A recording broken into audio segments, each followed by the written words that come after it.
Hi, everybody. I'm here with the miserable liberal, Steph Zamorano. Hi, Steph. I'm miserable. And Ron Placone. Hey, Ron. Howdy, howdy. I'm happy. So Barack Obama took $400,000 from a bank. When he comes back into public life, first thing he does is, I'm taking $400,000 to give a speech to a bank. Everybody shut up.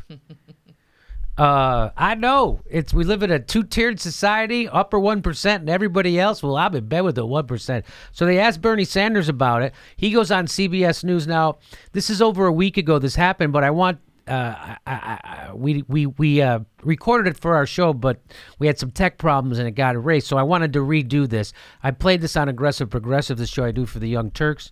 And this is really important because it shows you that not only is the news media not doing their job, but they're actually the opposite of what news people are supposed to be. They're actually the bad guys. They're the people who need to be investigated. Here in New York, a Wall Street investment bank for $400,000 fee. You were critical of Hillary Clinton for taking money like that. What do you say about President Obama making an even larger fee? Look, President Obama is a friend of mine. I think he, as president, represented our country with integrity and intelligence. But I think at a time when people are so frustrated with the power of Wall Street and the big money interests, I think it is unfortunate that President Obama is doing this. Okay, now here comes the part where they reveal themselves to be the opposite of reporters and cheerleaders for corruption. Right now you have President Trump's key economic advisor, as you know, is Gary Cohn, former president of Goldman Sachs, a firm that paid $5 billion in federal fines because of illegal behavior. Wall Street has incredible power, and I would have hoped that the president would not have given a speech like this. Okay, here it comes. Are you saying if you were offered $400,000 to give a speech, you would turn it down? Now, that's fine to say that. But watch what happens next. If Wall Street... Of course he would. Who's going to turn down $400,000? He thinks he would turn down... So you're laughing at him. They're mocking him. They're mocking him. They're mocking someone who's standing up against the rot that's inside of our system. Our system's rotten. There's no more economic mobility in Europe than there is in the United States. Half the country is poor and poverty. 50% of all wage earners in America earn less than $30,000 a year. 95% of all the income gains in this recovery went to the upper 1%. Barack Obama's taken a $500,000 for one speech, and they're mocking the guy who's saying this is gross. They mock him. They don't stand up for him. They don't go, good for you, sir. We'd like to see more people doing that. Thank you for taking a principled stance. We know the system is set up to discourage people like you, so it's good to see you actually talk about a profile in courage. No, they mock him. It gets worse. Now this is what Charlie Rose says. Offered me that, yeah, I don't want Wall Street's money. Even though it's transparent. But I don't... Even though it's transparent. I mean, even if it's okay. So you're not going to be corrupt at all? I mean, you're not going to be corrupt at all. Even if we do have a bullshit word called transparency and we put that in front of it, you're still not going to be corrupted? We're going to give you a bullshit word called transparency, and then you can take it. These are the journalists arguing in favor of corruption. The Gayle King, that's Oprah's friend. She's not a journalist. She's just a high-paid person to undermine our democracy. She doesn't even know what she's doing. Gayle does not know what she's doing. She's not that smart, and that's why she's on that show. If she was smarter, she wouldn't be on that show, and she would probably go up and go, hey, what the fuck? And they wouldn't be laughing.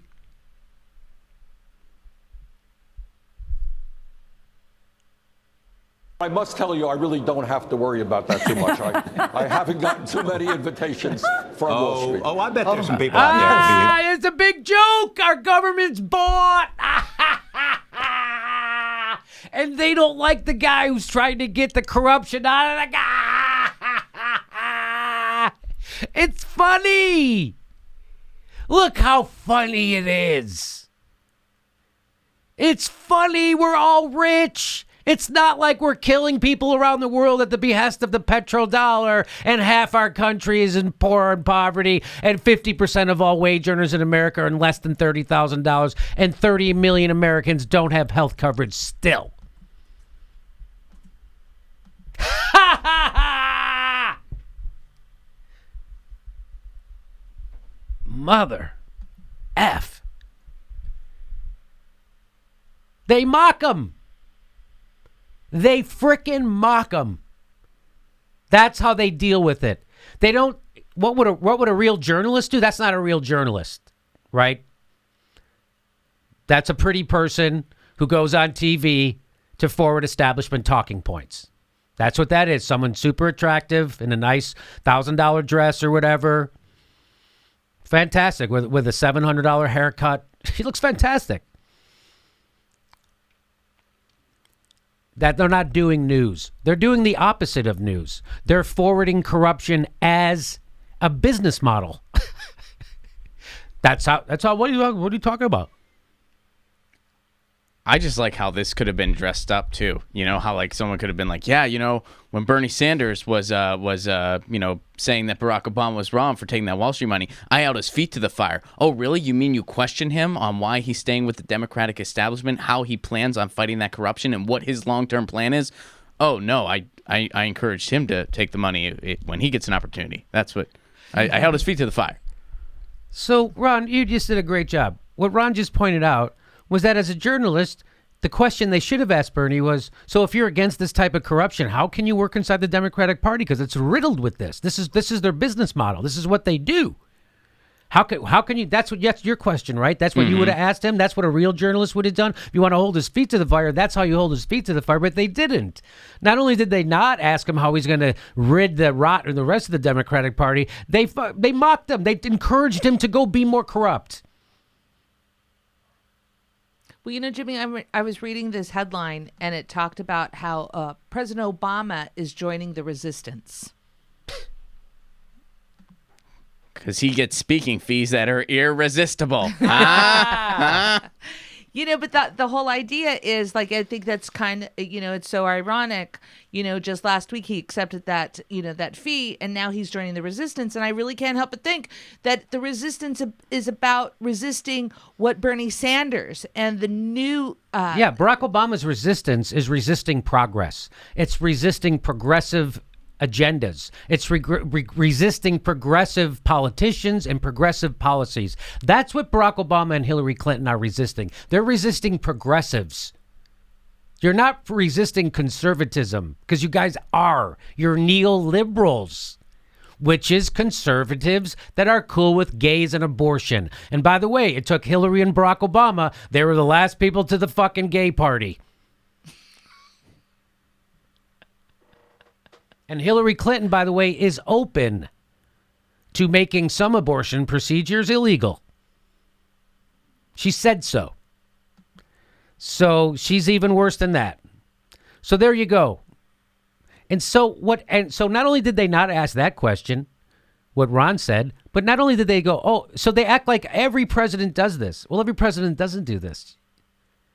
Truman didn't take money. Truman was offered all kinds of money. Everybody wanted him to come be on their board, and he said no. In fact, he went back to independence, and he lived there in a family house. And he opened an office, and anybody could walk into his office and meet with him. In fact, his telephone number was in the local directory. Jimmy Carter left office, did not take the money.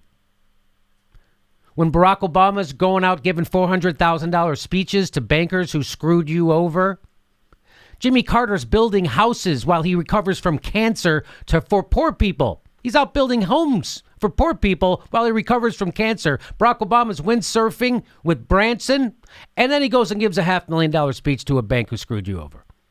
Right in your face, by the way. Didn't even try to hide it.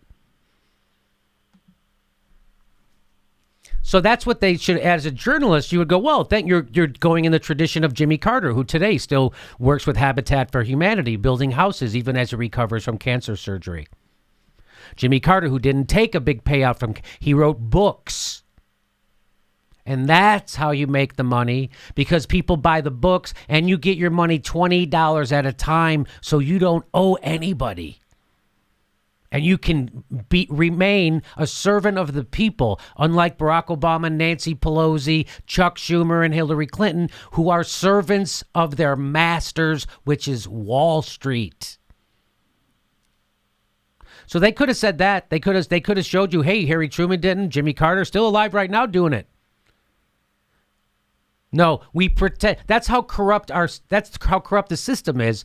That people like, look at that smile. Ah, ha, ha, ha. Jerk. You take the money. What a jerk. He would take the money. We all take the money. And you wonder why people get their news from YouTube.